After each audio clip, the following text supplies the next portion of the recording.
Now, I'm glad you guys are here today to see this and witness it because it's something to, reiterate it. I think it's time, if you can, if you can. Man, we got hit with the sabotage at the gate. Damn, they are mad at us.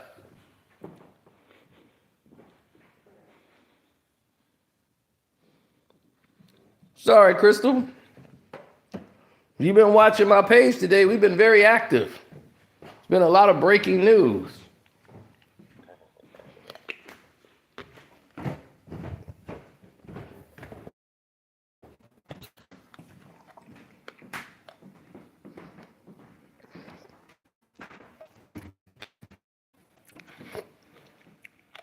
But they actually sent out a Google alert.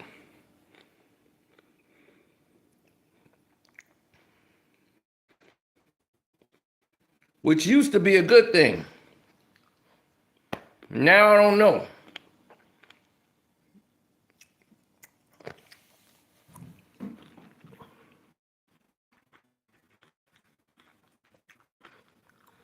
What's up, Spitting Fire?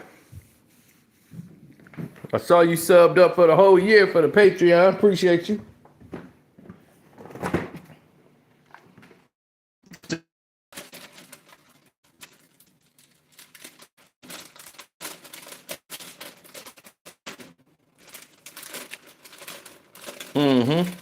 Hit that like button coming through the door. Because we got to get through this. This was the day everybody is telling me is done Diddy in. Diddy's done. After today, that man is done. No one can save him. Diddy is done.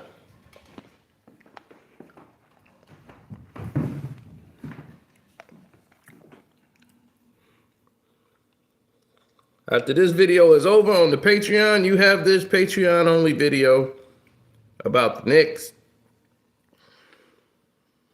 going off exclusively after this video is over. Now, let me speak on this.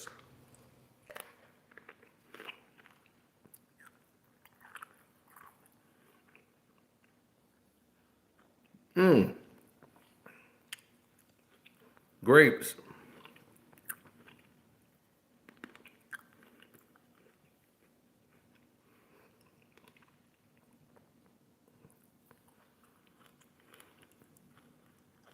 I love them. Now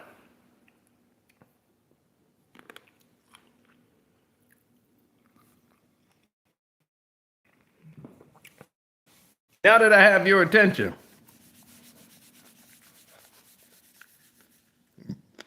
a whole discussion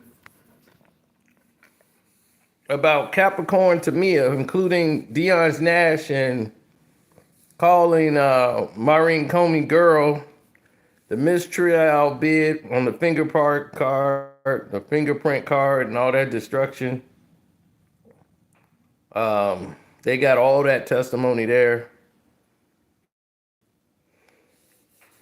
Deontay Nash is on the stand. Girl.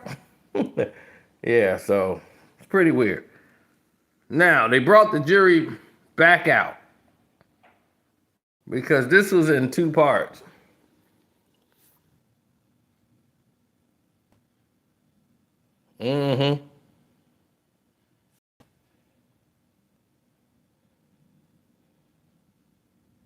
Are you guys there? Oh, wow.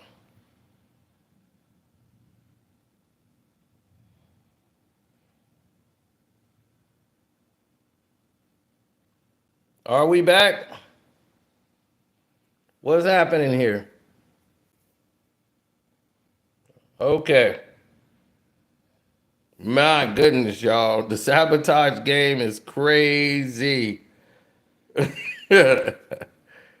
Oh gosh, you guys are really, the government is really on me, huh? Y'all mad at me, New York?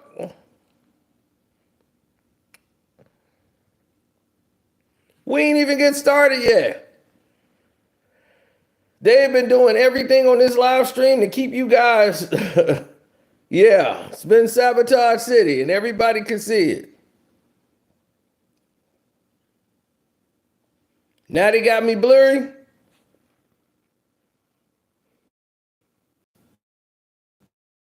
This is nuts. This is nuts.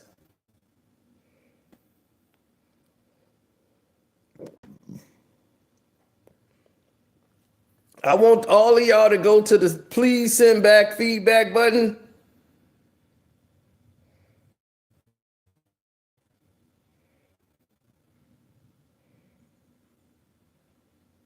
Are we back yet? Or are we still doing this? Let me know if I can see and hear me. Hit the like button.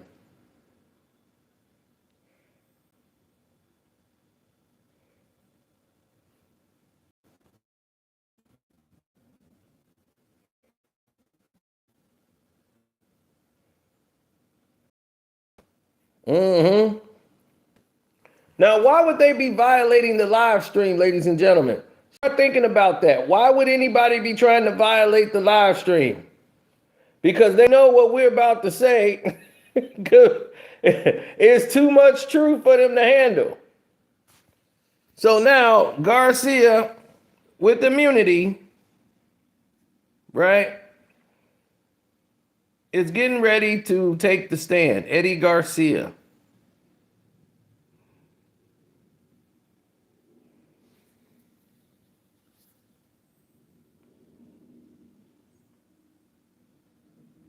Right, that was from the Diddy doc, right?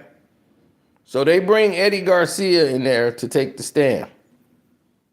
So Eddie Garcia comes in to take the stand. And they say,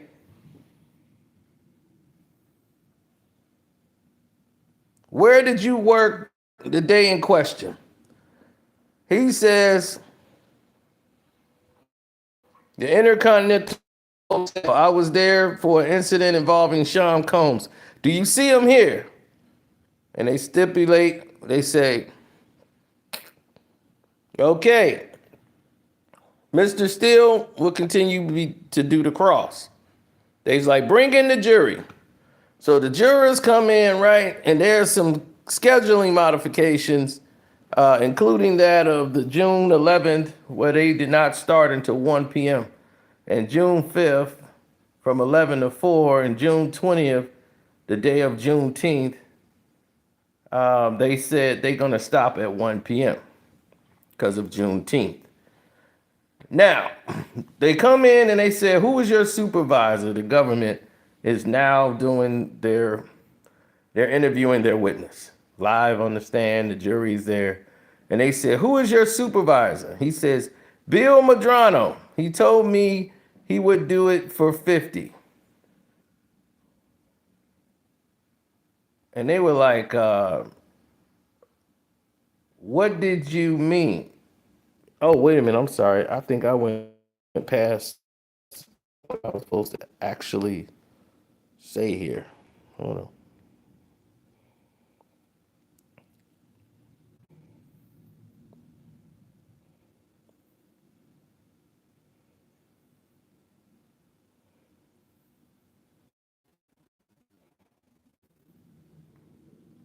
Hold on, I messed up. Yeah, because the judge asked him, was he competent to testify about the video given his position as a hotel security? And then the AUSA came in and said, I have not really asked him about that aspect. And the judge said, we are not using the correct cell phone video. So this could get in under the rules. It makes it appear that Mr. Combs came right after Miss Ventura, and she didn't. And see, this is what happened last time when I told y'all that in the video, that's what they was contesting. They sped it up to make it look like Diddy was mad because he was really running after her to get her. So this is what I talked about yesterday on the whole routine.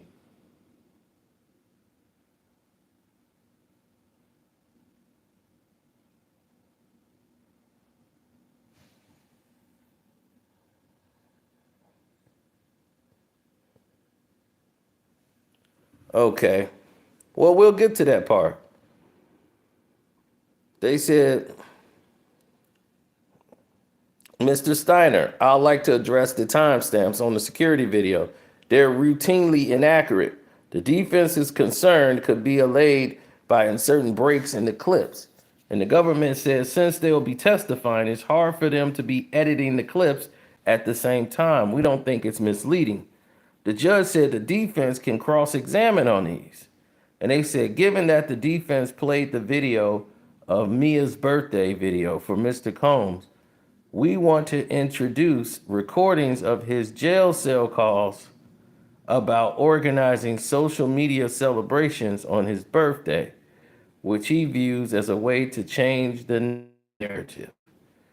So the government is saying there's someone broadcasting Mia's name just outside the courtroom.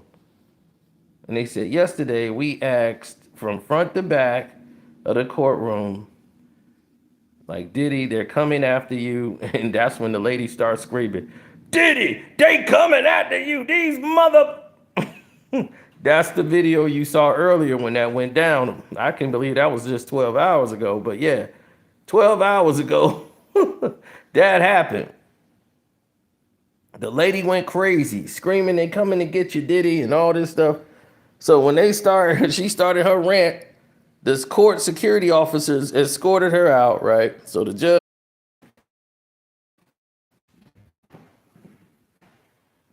let's get server. Since all of this since problem.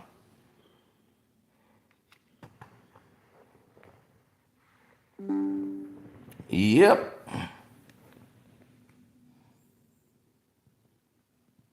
They messing with my live stream yet again.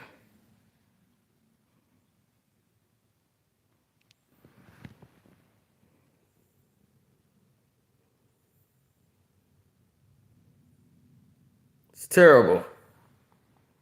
This is blatant sabotage. I just want y'all to know that's exactly what this is. Blatant sabotage.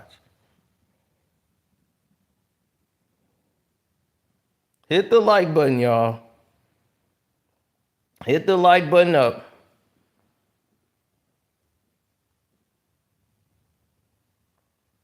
Don't forget to hit the send feedback button and said this video was tampered with. You guys have tampered with the streaming of this video. You let them know because it's not right. There's nothing wrong with our server. We have nothing else on. Why are we being prohibited?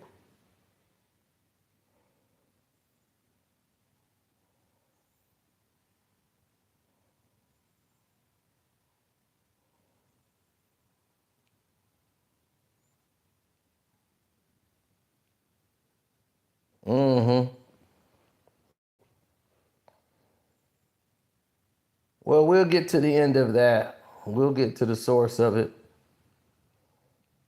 But now, they bring the jury in, they tell them about the scheduling conflict, right?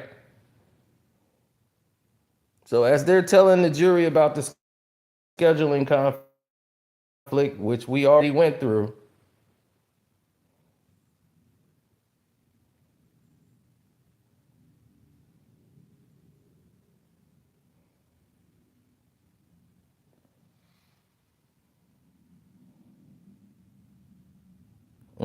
this is for educational purposes, only part of the Fair Use Act. Of course. So they bring the jury in, they tell him about that, and then they called Eddie Garcia and they asked him where did he work at on the day of, and they stipulated everything for him. Then they said, let me show you a sign-in sheet for the day. And he said, yes, I signed that the week of March 10, 2016. They said, could you monitor all the cameras? And he says, nah. He said, not all of them, but more than one at a time. So the government said, would you be required to check the monitors? He said, yes. They said, did you initially recognize the individual involved in the incident? He says, not at first, but I looked closer and yes, it was Mr. Sean Combs. And they said, did you learn who the second individual was? He said, yes, Miss Cassie Ventura. They said, why was law enforcement not called? Miss Ventura did not request it. Did you review the incident report? Yes. There was an attachment that didn't open on the computer, a video file. Did you receive a call? Yes. From who? Christina Coram with a New York area code. She asked if I had the video. What did she ask for? The video. She said Mr. Combs had been intoxicated and didn't remember exactly. Objection. Sustain. So the government has a sidebar. They come back and they said, what did you tell Mrs. Coram? That she would have to talk to management. Did she reach out again? Yes. I got a call from the lobby that she was there looking for me. What did she ask for? The video. How did you respond?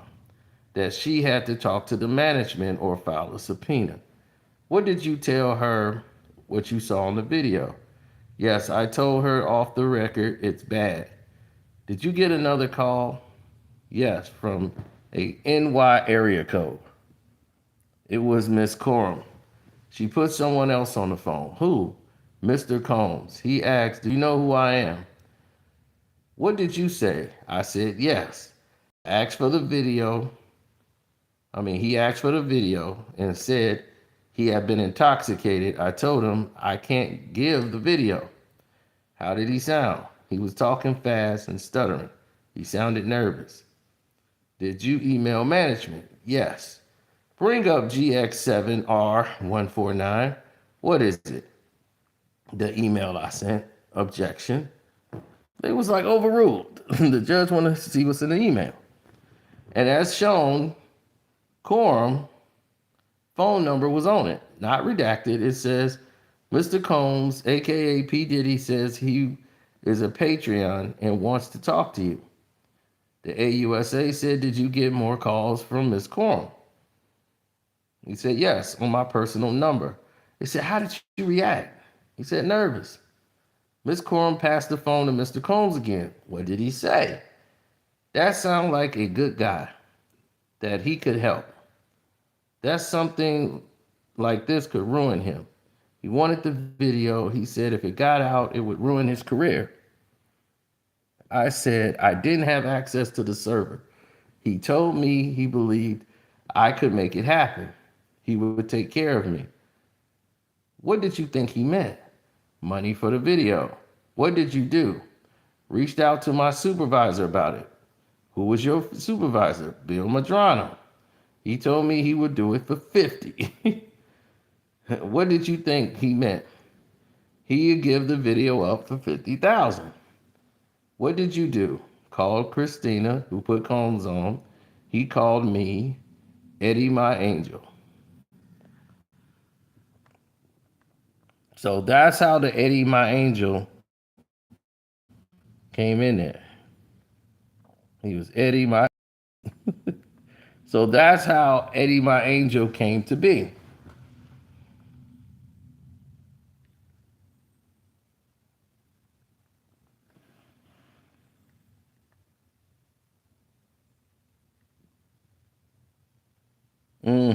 Hit the like button up because they doing a heck of a sabotage job. So please hit the like button up. They've been knocking people off the live stream. It's been crazy.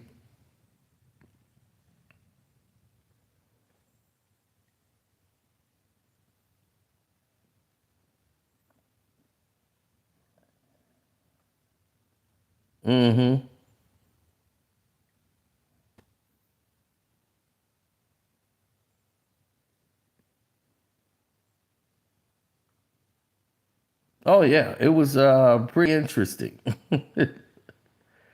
No, he's going over the events of the video.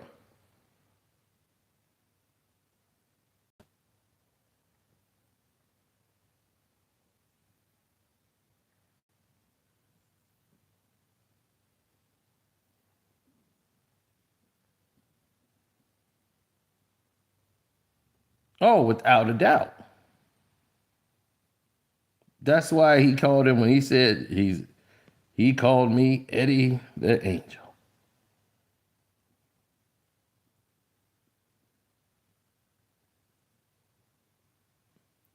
Well, you have to realize that there was a secondary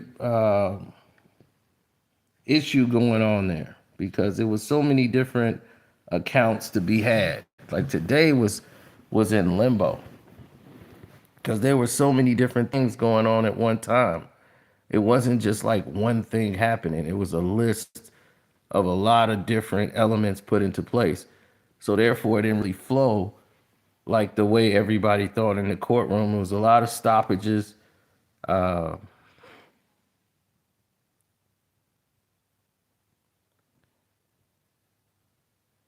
yeah, it's a lot of stoppages today. So he said, after he said Diddy called him Eddie my angel, he said, I don't have access to the servers. He told me he believed he could make it happen. He would take care of me. So when all of that went down with Eddie my angel,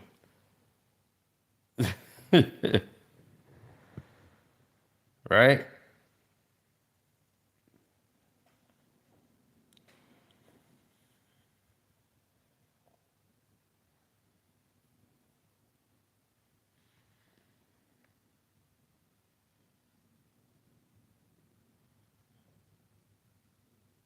Oh, 100%.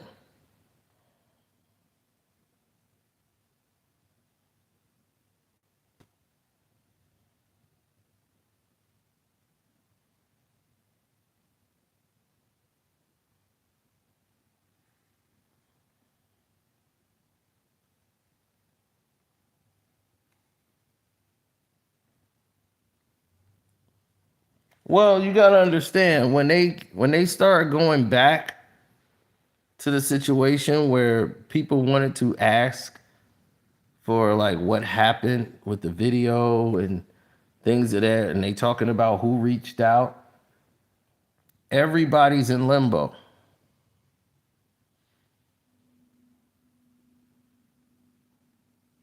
Well, he's giving them a layout of how the process went. But there's a key thing here.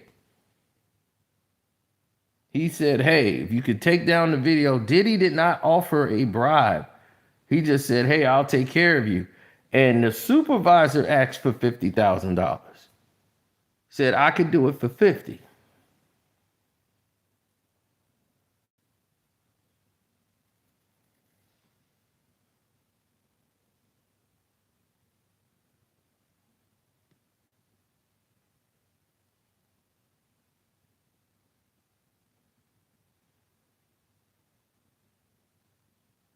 Mm-hmm.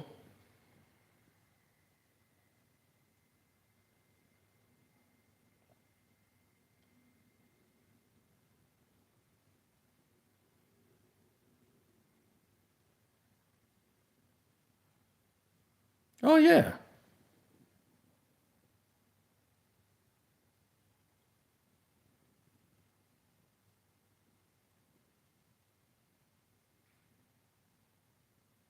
No, that's not. No, that's not how they wanted it to go. So you got to understand that these people are trying to take away from anybody saying anything or redact anything. Now, Cassie did not request police to be called.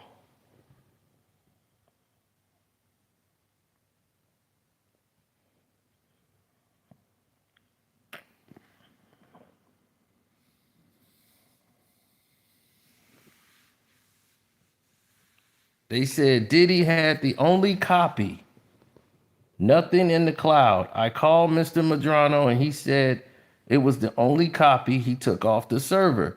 They said, what else did he say? That if Cassie filed a complaint, I could get in trouble.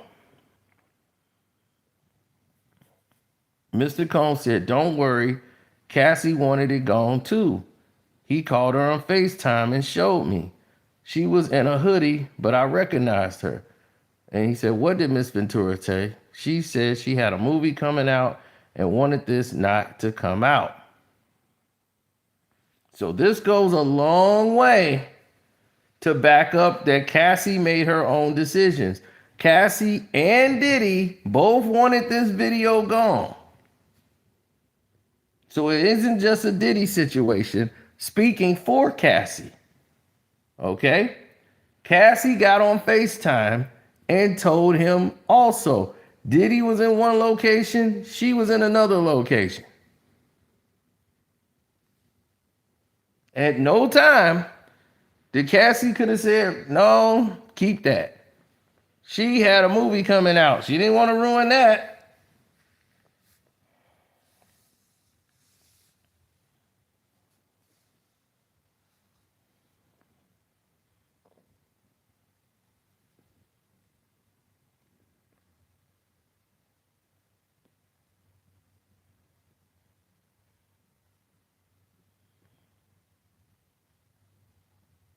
Yes.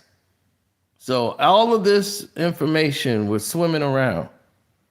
So he got Cassie on there. She said, this is what's happening.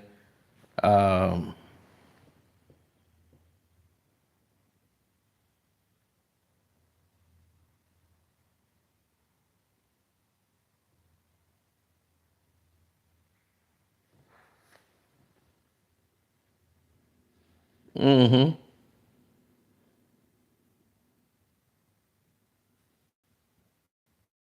Yeah. They started to go into a whole diatribe of what Diddy was doing. Like properties he owned and LLCs, and there's a whole lot of things that was coming up in this trial. So they said, Mr. Combs told me, I knew you could do it. Let's do this right away. I told Bill Madrano, he said, what did he do? He went into the server room. He handed me a black USB and said, done. The video was in the USB. What did you do? I told Mr. Combs. They said, nothing further. Let's take a break. So now they're talking about this whole position.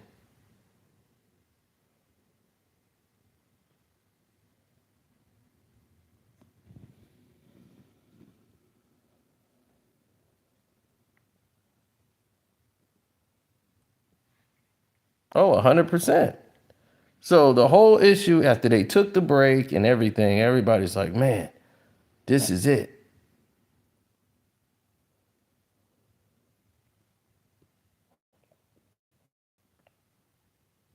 This guy's laying it all out. So basically, the guy got $100,000.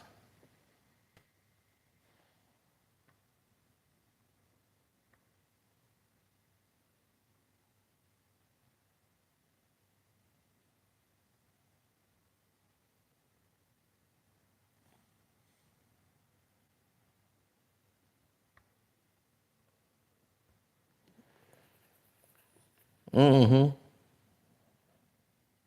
Yeah. So they gave him the card and everything else, right? So basically, it was like, okay, now if this thing starts popping up, we're going to seem to have a problem here. And we don't want to have a problem here.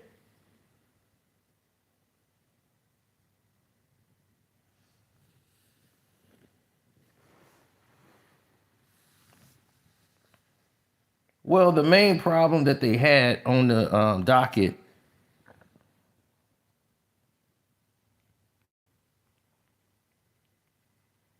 yeah, they seem to be damaging my entire video. I apologize.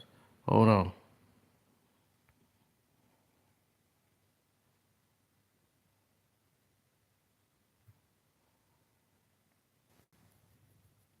All right, we're back.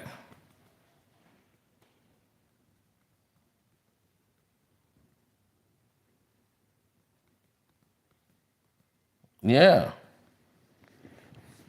So they were saying if you made copies, you could be sued up to $1 million. That's what they was talking about with the stipulation. If you made a copy of this, you will be sued up to $1 million. Because if you're accepting this money, you know what this is about. So this needs to be erased, and that's it.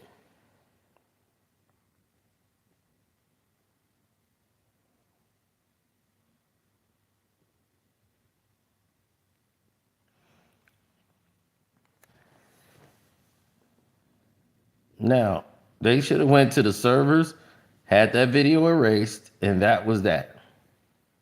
So they brought the jury back out. They said they're going to enter a stipulation into evidence during the search of the Miami airport. Law force enforcement, they seasoned cell phones from Christina Coram, and the government starts talking about a 24-day contract, including Eddie My Angel and his phone number. And they said Eddie My Angel friend from Intercontinental. There was a photo of the ID on the device. And the government said, we're entering into evidence records from Signature Bank. And they said, any objections? The defense said no. They said, with that, the government calls Derek Ferguson. How do you know Mr. Combs? I worked for him from 1998 to 2017. That's a long time. Now, this is the person that everybody's saying did it in. Well, let's see. They said, what was your role? I was the CFO. How were your bonuses determined? Company results and my performance. They said, were you responsible for managing Mr. Combs' personal finances? He said, yes.